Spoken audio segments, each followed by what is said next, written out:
سخن گفتن در صحنه مهارت خاص را طلب می‌کند. خواندن با فونوگرام در روبروی صدها نفر تنها یک بخش جرأت است، اما با شنونده خود صحبت کردن چیزی تماما دیگر. امروز سراغ حرفهای دوست داشته نماینده‌های شو بیزنسی تاجیک می‌رویم. ببینیم تا در صحنه بیشتر کی چی میگوید. نخست مهمان نماینده شمالی تاجیکستان میشویم. اگر همه شمایان بلندتر فریاد میکردید تا که من الهام گیرم. شما را نمیشنوم، من نمیشنوم. کم میشنوم، کم.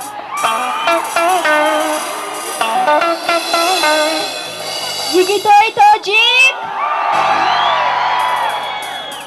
کنی گیتار سلامت باشد، زنده باشد. کاری که کنی گیتای تاجیک خود را نشان دید. برای شمایانی عزیز که صدقه همه شمایان هستند. بسیاری از نماینده های شو بیزنس تقریبا با شنونده خود حرف نمیزنند. اگر بله و سلامت باشد و تشکر را که گاه به زبان میارند صرف نظر نماییم. به نظر میرسد معمول ترین سخن آوازخوان‌های تاجیک تالا را به کفکوبی مجبور کردن است. طرفی چپ دوست شما، طرفی راست چپ. یک قصدکی تاجیکی همه کسا کنی میخیده ما برای دخترهای تاجیکی زیبا. خرسکای شما برای خود شما. هرچند صحبت سراینده ها در توی معرکه‌های خرسندی موضوع دیگر است، اما باید به یک نکته اشاره نمود که بعضن کلمه دوست داشته آوازخوان‌ها در توی و کنسرت از همدیگر فرق زیاد نمی‌کند.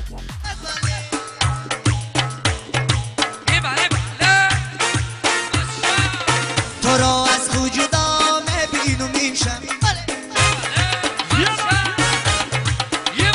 یه بله ها ایواز شون بله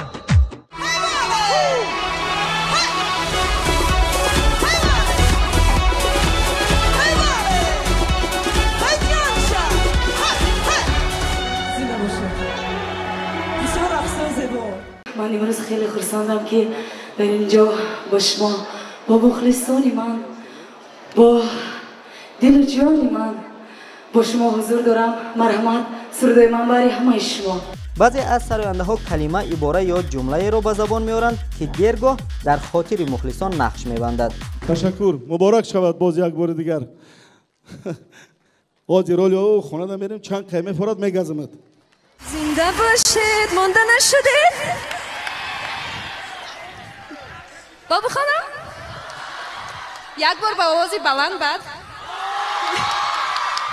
من دوست می‌دارید؟ زنده باشید، قربان شما. من شما را زیاد دوست دارم. با وجود نمی شود همه خواننده ها را در یک فهرست نوشت. آنهایی که تجربه زیادی در صحنه‌های بزرگ برآمد کردن را دارند، آرام تا کجا مهم بودن ارتباط مستقیم با شنونده‌شان را الکی درک کردند. همه آماده است؟ رفتیم. 1 2 3 براو، رحمت کلان زنده باشه. یا جا میخونیم آی مهاجر بچه ایست میرسن در بزمی وطن باز شما را نمیفهمون اصلا. آی مهاجر بچه ایست بزمی وطن باز توش نایخونیم مهاجر بودگیم. جانی بیگ مرادوف هم تجربه خوبی صحبت با مخلصان را دارد. سفرهای زیاد به خارج کشور شاید در این زمینه به او کمک کرده است. ما وقتی با امروی پدر میبریم همه وقت ما یک شرطی بازی داریم. اگر شما در یاد داشته باشین سالی نو به شما منو بریدگی بدید خیلی این بازی با یک بار دیگه تکرار کنیم کنی خیلی زورو من برم. از همین موبین زل دو تقسیم میکنیم. این طرف طرفی من، این طرف طرفی پدرم. نه شما 25 من 75. آها خوب. نه 75 از آن جانبی 25. نه از این موبین با نگویید که خیلی من تو به فورا دادم. از این موبین 50 نه 50 شما طرفی من دوستان عزیز از موبین این طرف پدر. یکم وقتی توصیه میشمرم همین دو ایتاش باید همین قرصکی بلند زنیم که وای طرف به بوی نتیم مو. بعد وای طرف همه تیار. یکم طرفی مرد. 1 2 3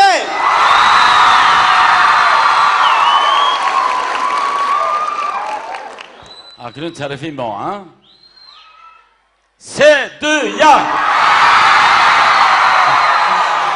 1 بردی جانبی. صدرالدین نجمی‌دین هم که صحنه‌های چندین کشور شرق و غرب را تسخیر کرد خیلی فعال است.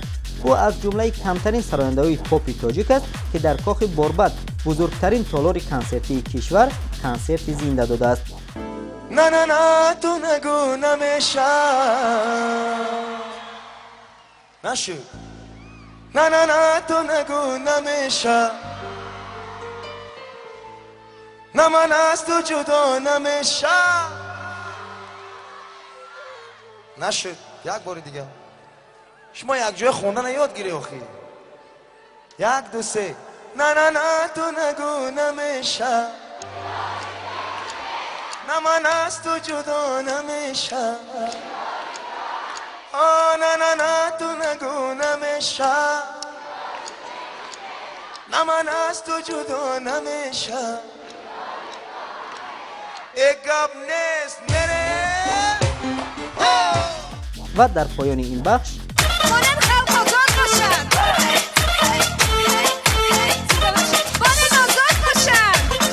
شما هم دوستان عزیز در نوشتن فکر و اندیشه خود زیر این نوار آزاد باشید. اما حالا تا یک هفته دیگر خدا نگهبانتان.